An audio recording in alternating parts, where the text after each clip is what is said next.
Merci Madame la députée. La parole est à Monsieur Raphaël Gérard pour La République En Marche et pour 5 minutes.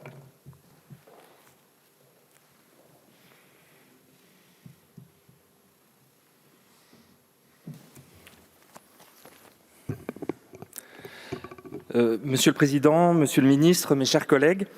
comme l'a rappelé le Président de la République au moment de la prise de Kaboul par les talibans en août dernier, la France a un devoir d'humanité, celui de protéger toutes celles et ceux qui sont les plus menacés de par le monde, toutes celles et ceux qui fuient les persécutions, les violences à raison de ce qu'ils pensent ou de ce qu'ils sont.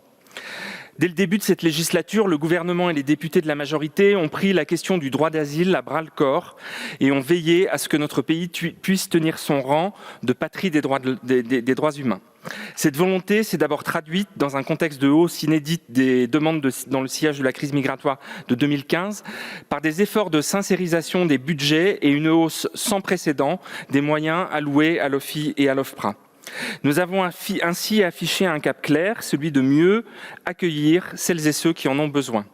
Nous avons également œuvré à l'échelle nationale pour réduire de manière significative les délais de traitement des demandes qui excèdent parfois 18 mois et placent les demandeurs d'asile dans des situations de détresse inacceptables. Je peux en témoigner sur mon territoire à travers le cas de la famille Gétou, déboutée du droit d'asile après plus de 3 ans de procédure. Le spectre de leur expulsion, alors que ce père de famille et ses 2 fils se sont pleinement intégrés dans la vie sociale de la commune de Saint-Genis-de-Saintonge, suscite l'incompréhension des habitants. La crise sanitaire liée à l'épidémie de Covid-19 ne nous a pas permis de tenir pleinement notre objectif, mais il doit rester une priorité pour reconduire à la frontière celles et ceux qui ne relèvent pas du droit d'asile et éviter chaque fois que possible ces drames humains. Au-delà de la hausse du nombre de demandeurs d'asile et de bénéficiaires d'une protection internationale ces dernières années, la France fait également face à une évolution sensible des profils avec une plus forte prégnance des profils vulnérables. Pour répondre à cet enjeu, le gouvernement a lancé en mai dernier un plan d'action, fruit d'une concertation avec le secteur associatif et les principaux acteurs institutionnels, afin d'améliorer le repérage et la prise en charge des vulnérabilités des demandeurs d'asile et des réfugiés, conformément aux objectifs de la directive Accueil. Au nom du groupe La République En Marche, je tiens à saluer cette démarche qui témoigne du souci d'apporter des réponses efficaces et adaptées aux besoins spécifiques de celles et ceux que nous avons vocation à accueillir sur notre sol. Pour autant, comme l'a rappelé le Président de la République, cette action de la France doit s'inscrire dans le cadre d'un effort international organisé et juste, en particulier sur le plan européen.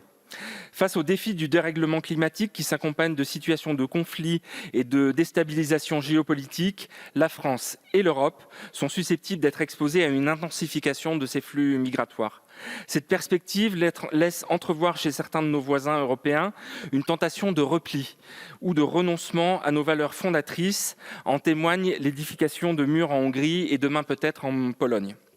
À l'heure actuelle, la coopération au niveau européen est insuffisante. La Commission européenne reconnaît que les règles de Dublin III font peser une charge disproportionnée sur quelques États membres, notamment les pays de première entrée tels que la Grèce, l'Italie ou parfois la France, et encourage les flux irréguliers et incontrôlés au sein de l'Union.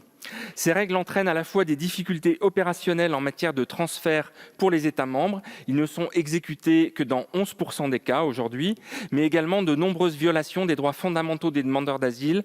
comme dans les hotspots grecs mis en place à la suite de la crise de 2015. Comme le rappelle l'excellent rapport de la députée européenne Fabienne Keller du groupe Renaissance, l'inefficacité du règlement de Dublin pèse avant tout sur les migrants qui ont déjà subi des traumatismes dans leur pays ou au cours de leur voyage vers l'Europe. Les mois, voire les années d'errance administrative et d'insécurité constituent un nouveau traumatisme et profitent aux trafiquants d'êtres humains qui maintiennent une emprise sur les migrants au travers de réseaux de prostitution ou de travail forcé. Cette situation alimente des drames humains que nous connaissons tous, à l'instar de ces noyades au large de la Manche. Mais ce n'est pas une fatalité. Face aux différents constats, je me réjouis que le gouvernement ait identifié comme axe prioritaire de la présidence française au Conseil de l'Union européenne celui d'une Europe souveraine, capable de maîtriser des frontières extérieures et de relever le défi migratoire en redéfinissant notamment une organisation politique qui nous permette de défendre nos valeurs de fraternité et de solidarité, notre tradition d'accueil et de droit d'asile inventée jadis sur le continent européen.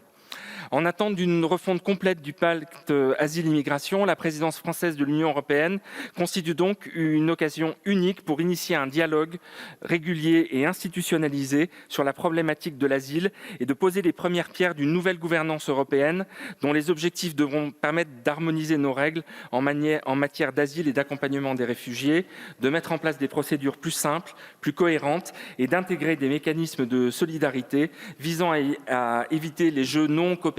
coopératifs entre les États membres que nous constatons, hélas, depuis plusieurs années. Je vous remercie. Merci, monsieur le député.